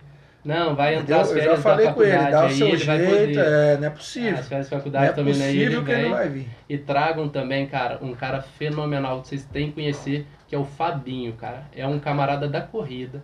Um camarada de uma história, já falei, tragam o Fabinho, um cara assim, fenomenal, tragam, tá? E depois eu dou o contato. É ele que organizou as corridas de Leopoldina, essa que teve agora do Imigrante, junto com o Hudson. E teve ele é atleta, Lívio? O Fabinho, o melhor que você vai conhecer. Provavelmente aqui todas as provas Fabinho leva. Fabinho é fenomenal, fora do comum. Bom, e aí você tá pensando num camarada abaixo dos 30, Fabinho não, Fabinho é que nem a gente assim. Já tem uma rodagem e os meninos não andam com ele. Os meninos não conseguem andar com ele. Tragam. Fenomenal, tá? Então, assim, voltando ao que eu estava falando do esporte, é uma coisa que aí eu Você comecei a pegou encontrar tempo. a bike. Aí a bike você também começou a ter um desempenho bacana. Então, cara, na verdade, em Quando você todos os começou, esportes né? eu nunca fui bom em nada, assim. Nunca fui o que atrapalhou o futebol, nunca fui o que atrapalhou o vôlei, mas também, assim, você conseguia me convidar para jogar e eu não te fazer raiva. Uhum. E no triatlo a mesma coisa, não nadei bem, não corri bem, não pedalei bem, mas eu terminei. Então, assim, é um negócio que vai te estimulando, você vai indo, você vai ganhando distância, você vai melhorando o tempo, e aí você vai naquela Te toada. empolga, né? Tem 5 anos de triatlon e 5 anos que eu olho e falo, poxa, eu tô melhor do que ontem. Poxa, meu resultado. E aí você consegue ter... você faz uma rede de amigos, e aí, voltando à qualidade, a rede de amigos que você faz, porque a vida do médico é assim, eu tô lá dentro do meu consultório, uma salinha, eu escuto problemas o dia todo, né? Recebo uma carga de informações muito grande, e eu não tenho muito com quem dividir o meu dia a dia de oftalmologista, sendo um oftalmologista uma pessoa física, um profissional liberal. Eu lembro E que no nossos esporte- treinos a gente trocava muita ideia, ria um pouco, para então, poder dar essa, né? porque claro. realmente, e no esporte você faz uma rede de amigos que ela é muito diversa, cara. Diversa em idade, em sexo, Profissões. em profissão, em tempo, em disponibilidade, e realidades completamente diferentes. E, cara, é muito legal. E essa troca, né? Ainda tem Experiência endorfinas, também. hormônios, tudo ali. Tem a galera que só corre, tem a galera que só pedala, tem a galera que vai só pra bater papo, que Bom chega que lá você e ia fala, lá. não, tô machucado, mas eu vim aqui só bater um papo. Você ia na vibe de todos, né? É. Um pouco da natação, um pouco na... Eu tenho até um amigo que é médico no Rio também, que ele é leopoldinense, doutor Túlio Condens. Ah, conheço tudo, Ele, cara. eu cara. vendo pra ele lá, e a gente fala, né? Eu falei, cara, você tá igual vários amigos meus passados de Rio, que eles falam que ele tem vida de Anestesista, minhoca. eu acho. Eles acordam 3 da manhã, faz o equipamento todo, nada, pedala e corre. E aí tá pronto para começar o dia deles. Vão dormir 8h30, 8h40, já estão pingando de sono. E é assim, sucessivamente. Domingo é que dá uma É um folguinha, estilo. e se tiver algum campeonato Rei e Rainha do Mar, eles estão tá, lá né? participando. Acaba virando, né, um estilo de vida, É um né? estilo de vida. Acordar cedo, dormir Eu mais não- cedo. né? Eu não gosto muito desses rótulos assim, porque a minha vida é assim, porque fica parecendo aquilo que a gente brincou, que é instagramável. Cara, tem problema, tem dia que eu não consigo treinar, tem dia que eu não quero treinar, tem dia que você não... Você tem um monte de problema. A vida de todo mundo, a vida de ninguém Não é a é vida do perfeito. Instagram. Não é. Quem vende isso não tem a mínima É o noção eu do que falo, faz falo mal ao muito isso outro. hoje. O que faz mal ao outro, assim. Exato. Então, a gente falar isso para mais pessoas é legal, porque assim, nós mais adultos, a gente tem essa noção que a Mas vida eu acho não que é a gente chegou instagramável. eu acho que a gente chegou numa curva agora que o Instagram ele tá perdendo um pouco isso. Que as pessoas, assim, quando ela tem um excesso de glamour. informação e de glamour, é desconfiável. Assim, Sim. A pessoa começa a falar assim, gente, Tem calma alguma aí. coisa de errado aí. Eu tomei até um rancinho, porque ela tá Aham. postando a mesma coisa, ela tá querendo ser uma super pessoa, que eu tenho certeza que não é. Ela tem as mesmas fragilidades, Sim. ela tem uns problemas pessoais, ou até maiores, e não tá querendo passar aquilo ali. Então, assim, chegou numa curva que a gente tem que retroceder um pouco, até para motivar. Sim. Porque se você faz demais, você dá fraqueza para a pessoa que está tentando começar. Então, vai mais ou menos por aí. Eu acho que você acredita que também seja por aí, né? Eu acho muito... Uma das coisas quando o Gonai me falou, poxa, o que você quer falar? Eu falei, cara, eu quero falar uma coisa que, pra mim, é realidade, sim. Não falar para um nicho muito pequeno. Que é falar só para quem faz atividade física regular, quem quer fazer triatlon, quem quer... Cara... Inicie, comece. É saúde. Saúde é bem-estar Porra, físico, rapaz, mental é e isso aí. social. Você tem que equilibrar os pratinhos, tem ali muita coisa para você equilibrar para as coisas saírem como planejado. E o esporte é muito isso, assim. Eu aprendi muito no esporte, de recalcular metas. Quantas vezes eu saio e falo assim, poxa, beleza, hoje eu vou correr e vai dar tanto tempo, eu vou fazer em tal velocidade. No meio do caminho, eu já quebrei, eu já não tenho mais já não tenho uma gota de energia mais. Eu falo, poxa, agora então eu vou recalcular para tanto. E na vida profissional é assim, poxa, eu quero em maio tá com tal coisa pronta que eu vou começar. A Poxa, gente às vezes fazia até chegou, umas, né? maio umas chegou e programações. não deu. Então é para todo mundo assim. Hoje você tem uma competição. E aí como é que é a sua preparação, né? Porque são etapas ali, você adere à dieta, aumenta o treino. Como é que você divide isso no seu dia a dia, cara? É uma pergunta até clichê aqui, mas a gente tem que fazer, porque cada um divide de uma forma. Você vê que o seu dia é batido. Como é que é o meu dia ideal? Uhum. Ele não se repete todos os dias, Não. porque não de ninguém É repete, variável, né? Mas assim, todos os dias o meu dia começa. 5h30 eu tô no consultório. 5h30 da manhã eu tô no consultório. Uhum. E a menina que me ajuda no consultório, que recebe os pacientes, ela chega às 6h30. Então de 5h30 às 6h30... É o seu planejamento diário. Não, na verdade eu tô ali geralmente estudando, Uhum. que é o horário que eu consigo. Ou estudando ou fazendo alguma pendência que ela tenha deixado para mim no final do dia para eu resolver. Mas geralmente é isso. Ou estudando ou fazendo essa montagem ali de algo que ela tenha deixado. De 6h30 até meio-dia alguma coisa, eu tô full time no atendimento. Uhum. Tô ali na demanda que tiver. Uhum. Terminei, fui para casa, almocei, eu volto pro consultório só em caso de emergência. Então eu concentro tudo que eu tenho de atividade profissional na parte da manhã até a hora do almoço. Almocei, geralmente almoço, coisa na mochila e parto para fazer o que eu tiver que fazer. Nadar, ou correr, ou pedalar, porque aí eu termino meu dia um pouco mais cedo, 6 e poucas, 7 horas eu já tô em casa, que é o tempinho que eu vou gastar ali com a Maria Clara, com a minha esposa, pra gente conversar e tal. 8h30, 9 horas, os dois já estão pingando, porque ela também acordou às 5 da manhã e foi treinar. Então assim, a gente tem essa rotina que a gente tenta encaixar perfeitamente.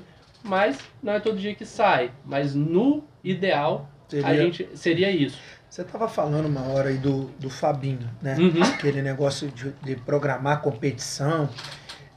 Descreve pra gente uma competição de triatlon. Você já participou. O percurso, o que tem que se adaptar, o que é necessário, né, ter nesse tipo de competição. Fala pra gente um pouquinho dessa sua vivência nas competições. Assim, apesar de 5 anos de triatlon, as provas de triatlon elas ocorrem geralmente em alguns lugares que não são tão próximos pra gente, né? Então, participar de prova é algo que demanda muita organização, demanda ali uma série de coisas, mas assim... Você faz um cronograma, consegue? Consigo fazer um cronograma, minha programação geralmente para as provas longas, geralmente inclui uns 3 meses antes, onde eu tenho que encaixar tudo direitinho. É aquele momento assim, que chega no meio do caminho e fala assim, cara, pra que eu me inscrevi nisso? Eu tô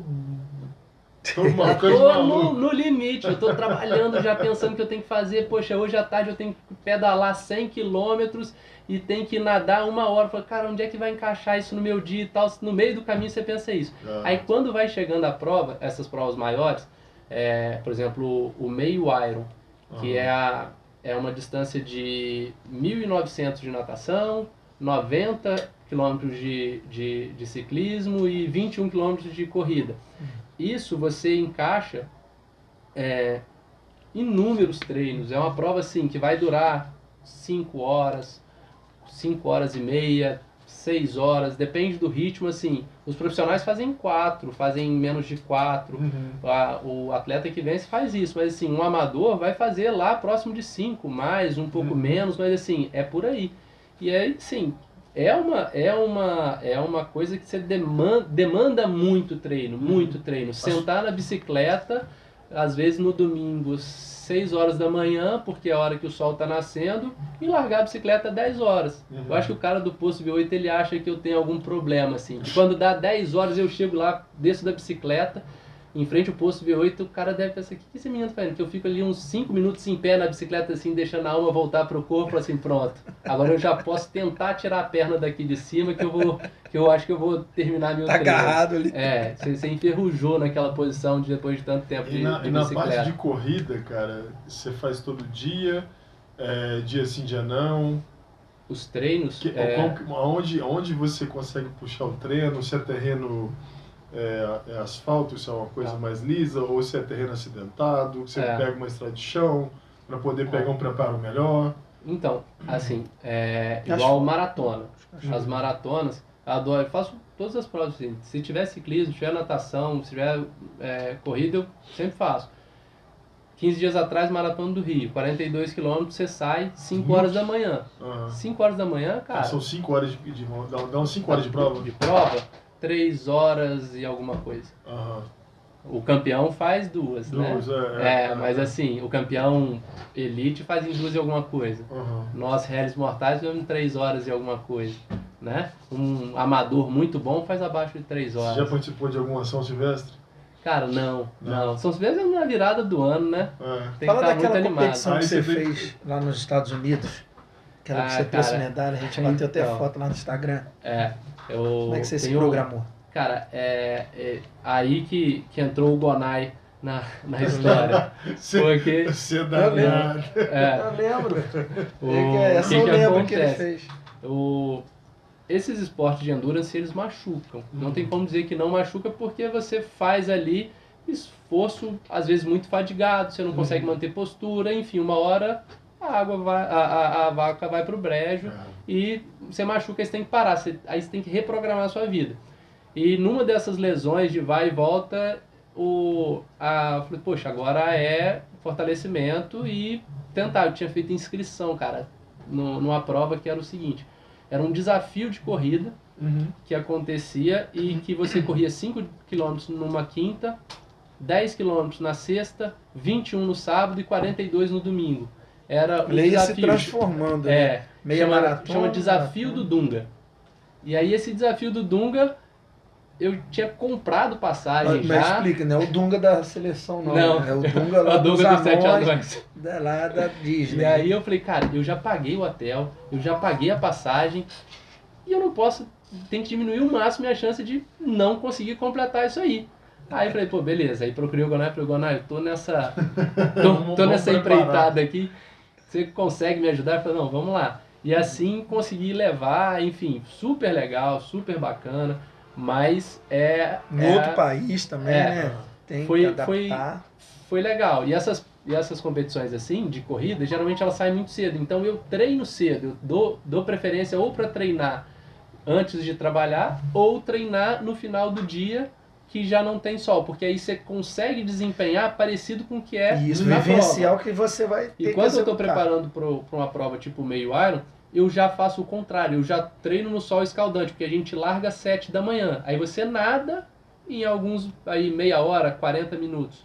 Você pedala por umas 3 horas. E quando você vai sair para correr, são 10 horas da manhã. E aí você tá assim, já morto e o sol já tá castigando. Então você tem que adaptar o seu corpo para correr no calor extremo e já no limite. Então às vezes você vai passar ali pela rodovia e vai ver, cara, que esse camarada tá correndo 2 horas da tarde, espera o sol baixar e ele sai para correr. Mas só que ali já é um processo de adaptação, já é uma coisa programada, né? Eu poderia correr num horário mais confortável, eu teria um desempenho melhor naquele treino, porém eu não estaria me preparando para aquele evento que eu que está programado. Vamos pegar, né, o organismo de surpresa também. Sim, né? Sim. É isso aí. A gente teve até uma fatalidade esses dias aí, com um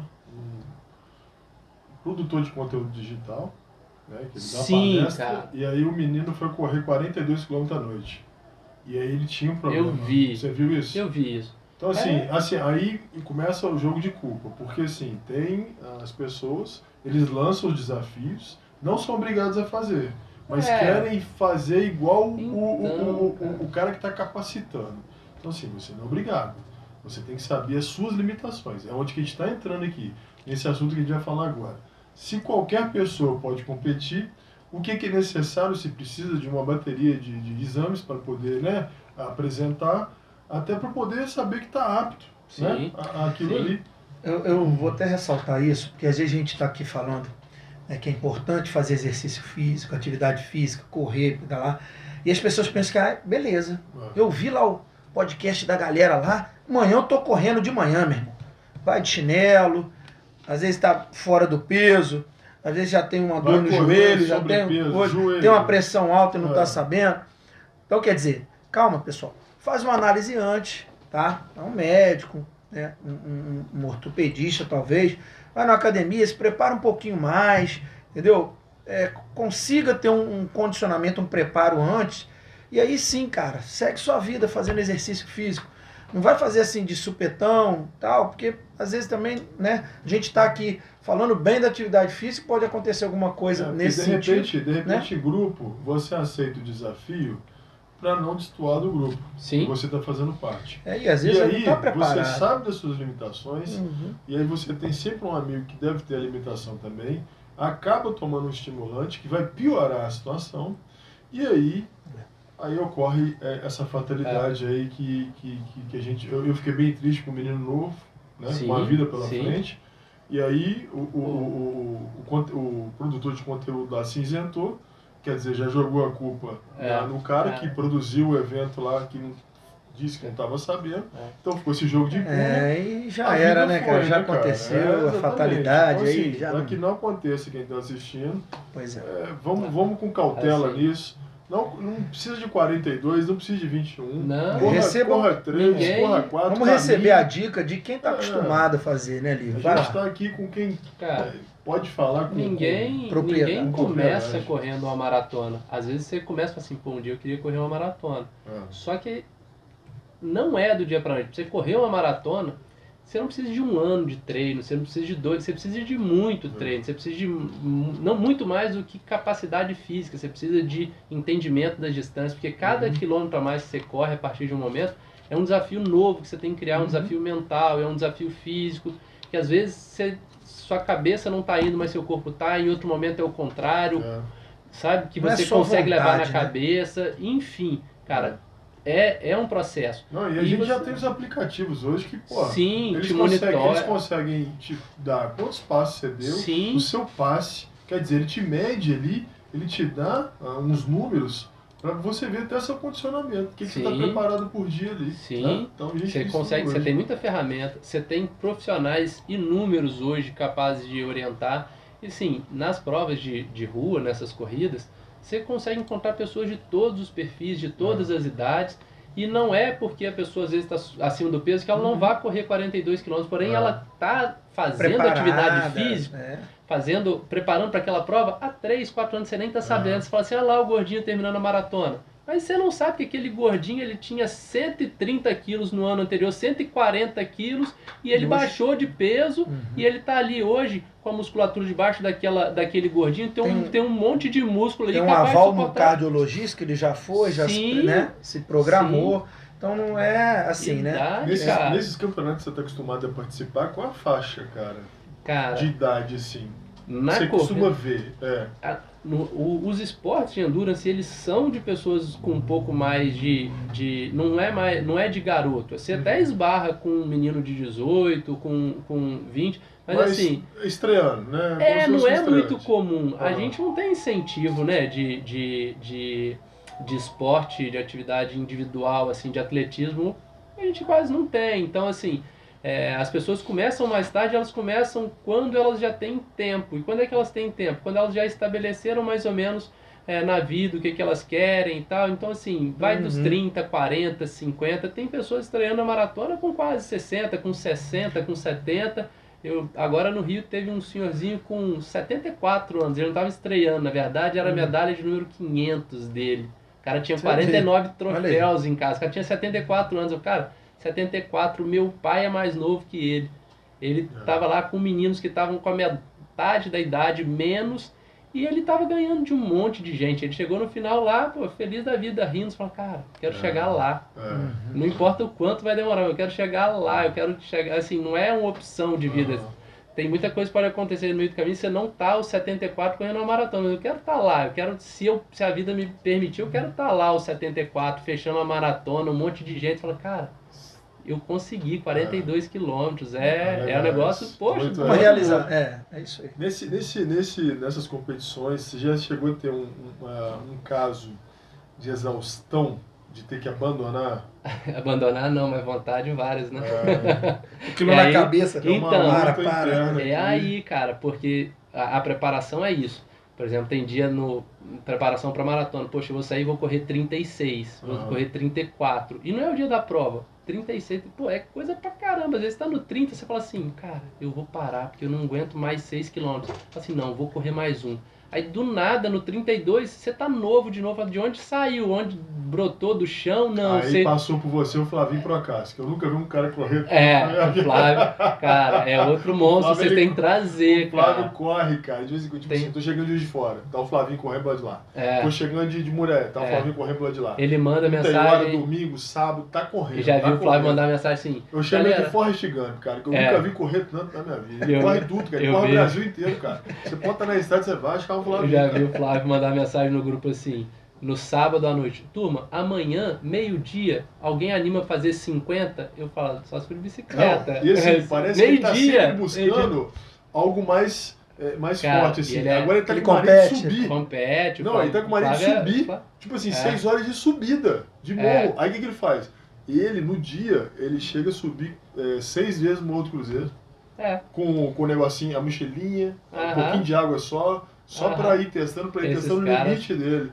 Esses caras são fenomenais, assim, exaustão, cara, é a coisa mais comum, é muito, muito comum, você tem que saber, é aí que tá o aprendizado, você tem que saber o quando é exaustão Uhum. e quando você exauriu completamente. Tem corredor que vai, atleta que vai e desmaia na prova, que não completa, enfim... Isso é se conhecer, e esse conhecimento você só tem com o tempo, né? Você não consegue saber quando é que seu corpo está exatamente no processo de acabar ali, mas acabar de uma forma trágica a sua prova. Você tem que ir testando, você tem que ir provando para dosar onde é que você Onde é vai. que você consegue ir, até onde, né? Onde é que você vai. A gente estava falando desse negócio de exaustão, aí também a gente tem essa pergunta aqui sobre lesões, cara. Já existiu alguma lesão que te impossibilitou de algumas provas? Tempo de recuperação, tratamento? Creio que sim, né? Cara, lesão é uma coisa que a gente não é bom nem falar, porque a gente não... Acontece, mas É assim, direto. a maior parte das as lesões que eu tive até hoje, na maioria das vezes foram fraturas, mas assim, entorse, lesão que na verdade não veio de um não preparo muscular, de não ter respeitado o meu limite muscular. Foram eventos muito pontuais. Já tive ali desconforto. Você nunca, no triatlon, você nunca treina confortável, você nunca treina descansado. Você terminou de nadar, você vai fazer um treino de corrida. Todo dia você tem 1 ou 2 treinos por dia. Então, assim, você nunca treina descansado de segunda a segunda. Até na academia, às vezes, aquela vez... Não, sentir na um academia era desconforto muito, de na forçar academia um era muito bocadinho comum. mais, sempre. Eu falar, Gonai, hoje eu consigo só fazer mobilidade, que eu não consigo fazer força nenhuma. O Gonai botava uma plaquinha e não levantava a perna. Eu falei, cara, não tem nada aqui, Tá não fadigado. vai, não vai. Só que é importante que faz parte do treinamento, não só o fortalecimento, como mobilidade, porque você fica horas na mesma posição, você fica travado, coluna, ombro, fica tudo na mesma posição. E aí a mobilidade é muito importante, é um passo fundamental. O triatlon tem esse porém. O triatlon não, as atividades físicas em geral tem esse porém. Você precisa de amplitude de movimento. O seu porte atlético, cara, ele é comparado a de tenistas, cara. Que é Comprido, pra né? ver. comprido. Comprido, E, assim, Esguio, magro, esguio, né? pouca Bastante gordura. mobilidade. Eu tenho o mesmo peso da escola. É mesmo? Tenho o mesmo Olha, peso desde a época da Sempre que eu escola. conheci o livro, ele era isso aí, É. magrinho. O Gonai também, sempre que eu Mais conheci definido. ele era assim. Ah, pô, né não, Livro, que eu fui um palito, como é que eu sou desse tamanho? Então quer dizer que você tá me chamando de velho de novo. Não, tô falando que você sempre foi. Hoje eu tô sofrendo teve vigor. bullying aqui, hein? Aí, cara... aí Sempre teve que- vigor físico. A sua alimentação, você tem nutricionista ou você já pega um plano ali que você já Cara. está acostumado a fazer para programação de competição, você vive nele ou você faz as trocas periódicas, os seus treinos, as divisões, competição à vista agora, as próximas, né, se tiver, Cara, é assim. e se você está recuperando de alguma lesão. Não, de Te trás pra incomoda. frente, sim. Lesão eu terminei o meio Iron em 16 de abril, Não. saí pra fazer um trote. Um trote, é uma corridinha leve, tava até com o Rosenberg, quando eu terminando, passando em frente à rodoviária, torci o pé. Aí eu fraturei o 5º metatarso. Falei, beleza, daqui 45 dias eu tenho só 42 km para correr. Eu falei, o que eu faço? Nada, né? Você fica parado, mantive o preparo físico nadando, sem pernada, porque eu não conseguia bater o pé na água que doía. Conseguiu pedalar, né? Pedalar, eu consegui pedalar, faltando mais ou menos uns 10 dias, e correr, eu corri na última semana eu corri. A maior preparação que eu fiz um treino de 17 km para correr 42 na semana seguinte, assim. E tudo, só fiz 42 porque eu já tinha feito outras vezes 42 e eu sabia que eu conseguiria, só que eu tive que mais uma vez reprogramar. Aquilo que eu tinha programado para um ritmo foi em outro, mas assim, feliz da vida. Minha missão era terminar. Né? Eu não sou um atleta profissional que dependo do primeiro lugar para ter a premiação, para eu trazer o dinheiro para casa, para sustentar a minha família. Eu tô lá para ser feliz. E assim, se eu vou terminar a prova com 3, com 4, com 5 horas, eu me inscrevi para terminar. A medalha eu vou levar para casa. Essas medalhas aí, Lívio? Cara, são as duas últimas, que é o Ironman aqui, que aí são 1.900 de natação, os 90 de bike e os 21 de corrida, que foi agora em abril, e esse aqui os 42 km da Maratona do Rio. Essa aqui foi a mais atual? Essa é a Florianópolis. Essa aí é Florianópolis. É o que a gente chama de meio Iron.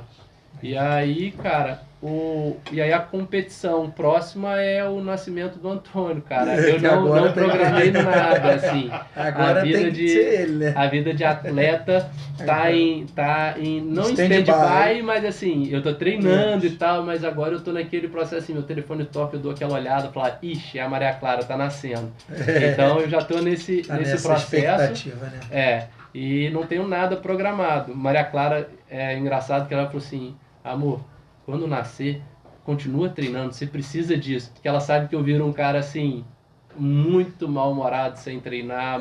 Não mal-humorado no sentido de tratar mal, mas eu fico um cara menos disponível, menos fácil de lidar. A gente tem uma certa liberação, né, de enzimas, hormônios, quando a gente faz exercício físico.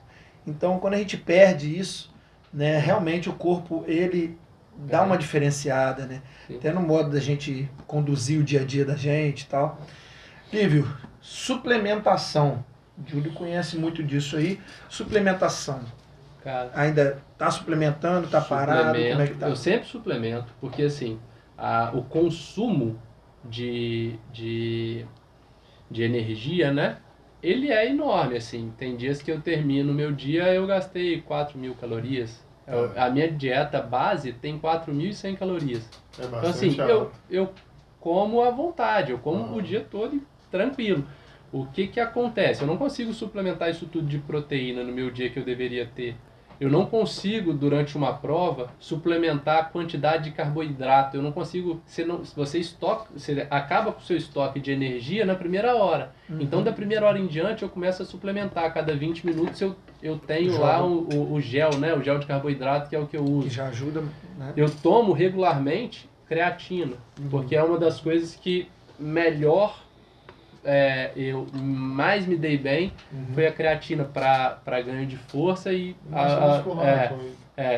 acho que a minha constituição física fica melhor com creatina. Eu faço suplementação de glutamina, que eu tento fazer uma recuperação melhor com a glutamina. Pré-treino, eu gosto de pré-treino. Às vezes eu tomo só um cafezinho, dependendo do dia, quando eu não quero, porque eu acho o gosto da maioria dos pré-treinos, às vezes, muito forte. Mas assim, o dia que não tem jeito, eu vou no pré-treino mesmo, que vai ter um monte de coisa lá que, além da energia, tem aquela energia mental, né? Eu tô tomando pré-treino aqui, hoje hoje sai. Então, assim... Então eu vou te dar uma sacolinha. Ixi, com algumas coisas aqui para você testar. Ixi, inclusive rapaz, com a surpresa boa. Eu vou voltar mais vezes. Cara, obrigado. Eu que te agradeço. Poxa, esse copão do Gonai aqui é bebê, hein? Rapaz, Penou. Abriu. Eita! Você tá muito pesado. Feliz aqui só eu, Estou então. pesado. Agora fica aqui ajoelhadinho. Não. Aqui dá jeito aqui. Pessoal, eu tava falando uma vez com o Lívio, que a gente até comentou lá na Essa foi academia. pegadinha, né? Pegadinha malandra. O que aconteceu? A questão da hidratação, Lívio. Eu lembro que aquela vez a gente estava comentando sobre câimbras e tal. Lembra? Aham. E aí, Sim. como é que foi aquele atendimento lá Cara, das câimbras? é muito louco, assim. Vou falar outro nome aqui pra vocês convidarem, mas esse eu vou fazer o intermédio. Eu tenho um amigo de faculdade, é um cara fenomenal. Não sei como é que vocês iriam montar pra trazê-lo, mas a gente monta um jeito, porque eu acho que ele não vai conseguir vir aqui. Hoje Ele é do Rio? Ele é do Rio, hoje ele é médico do Comitê Olímpico Brasileiro. E ele fez faculdade, ele era o goleiro do time da turma. E, cara, encontrei com ele no final da maratona, ele era o médico da maratona do Rio.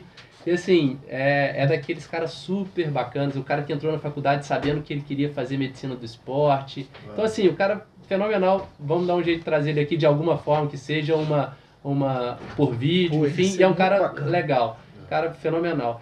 E aí, cara, eu falei, cara, eu sou médico, eu leio, eu adoro fisiologia do esporte, eu leio, eu faço, eu sou um cara muito regrado, assim, eu tenho um lema de vida que se eu não nasci talentoso, não posso não ser esforçado. E eu levo isso para tudo, para o esporte, para minha profissão, enfim, eu sou um cara muito dedicado, muito esforçado. O que não vai faltar é empenho. Pode não sair nada do que eu planejei, mas empenho não falta.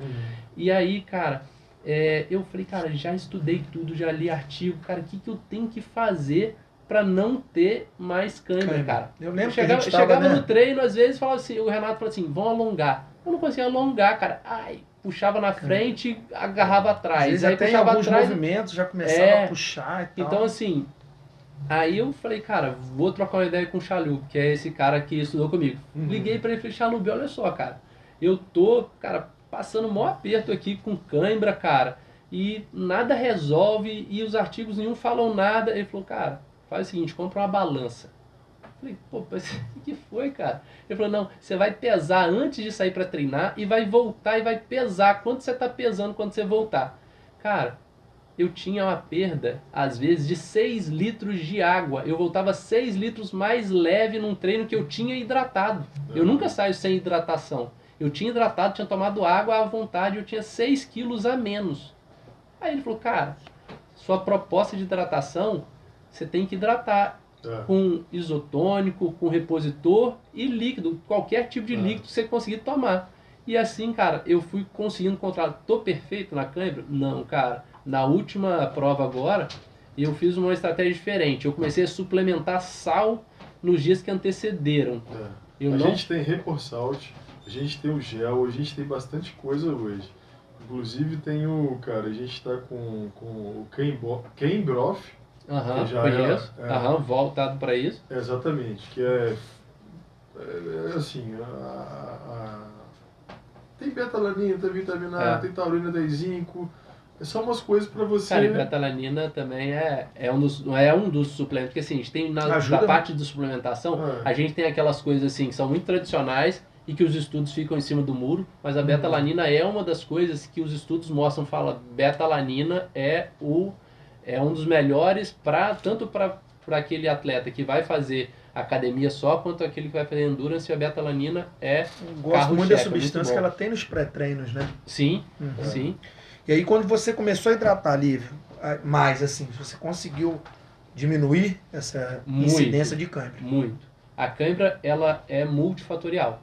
A câimbra, não só a hidratação é importante, como também a reposição de eletrólitos é importante, mas também tem um fator pessoal. Os estudos mostram que aquele atleta que experimenta câimbra em uma prova de endurance provavelmente vai experimentar outros eventos de câimbra. E tem atletas que nunca vão experimentar nenhum episódio de câimbra. E tem também essa questão do metabolismo, né? Tem gente que tem um metabolismo mais acelerado, que tem a sudorese maior. Sim. Então são vários fatores, né? Que acho que quantas vezes na academia o aluno que vinha depois de mim, o Clair, falou assim, tá chovendo aí? E eu só tava molhado, eu tava camisa parecia que tinha, né? Isso é uma característica minha. Então Por isso, você vai, né, a hidratação esse maior. tempo de esporte que te leva a entender o que você precisa, o que você não precisa. Fazer 42 sem treinar, talvez até dê certo, mas pode também dar muito errado, Sim. como foi o caso desse menino, coitado. Lógico. Perguntar quais são os seus objetivos de vida e no esporte, a gente já ficou bem claro pra gente aqui que você...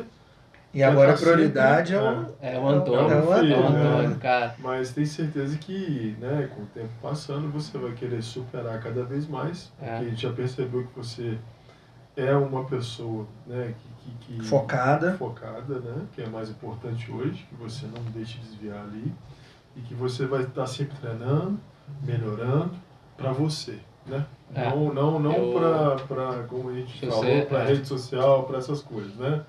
E queria deixar, cara, o microfone agora para você fazer seus agradecimentos. Desde, né, passa um filme na cabeça, desde quando você começou, quem te ajudou, quem te inspirou, família, né? todo mundo que já passou, né? O grupo que passou pela sua vida, de você fazer os agradecimentos.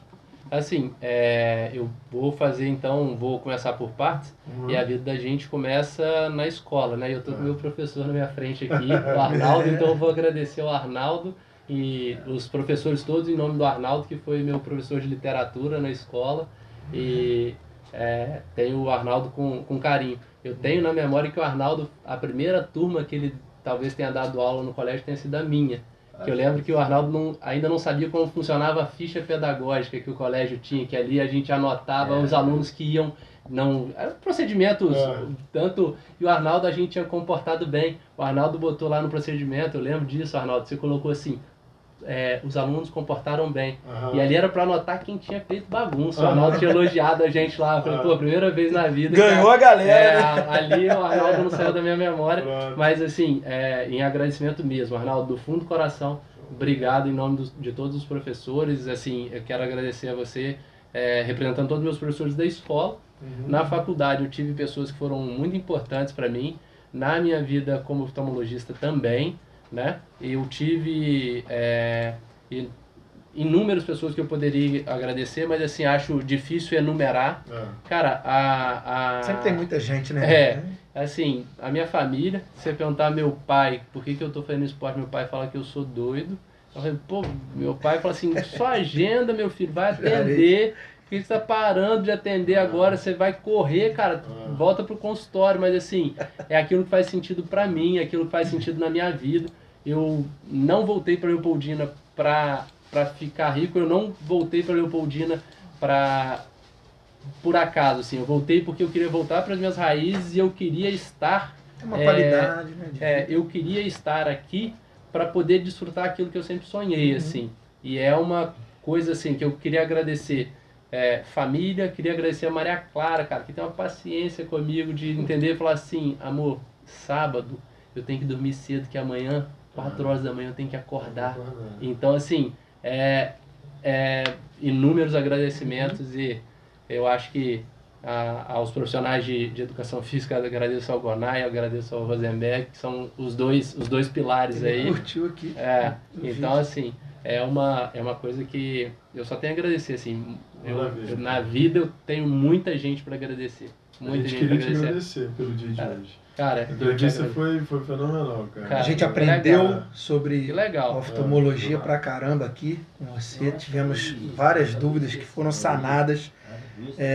Eu também só agradeço você, que você, pô, é um aluno muito bacana, é um cara exemplar. E eu quero agradecer a todos também que estiveram com a gente, que curtiram o nosso Papo Fit, né?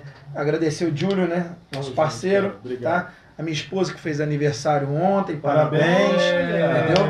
Agora, né? Vamos, ela quer presente, hein? Suplemento, hein?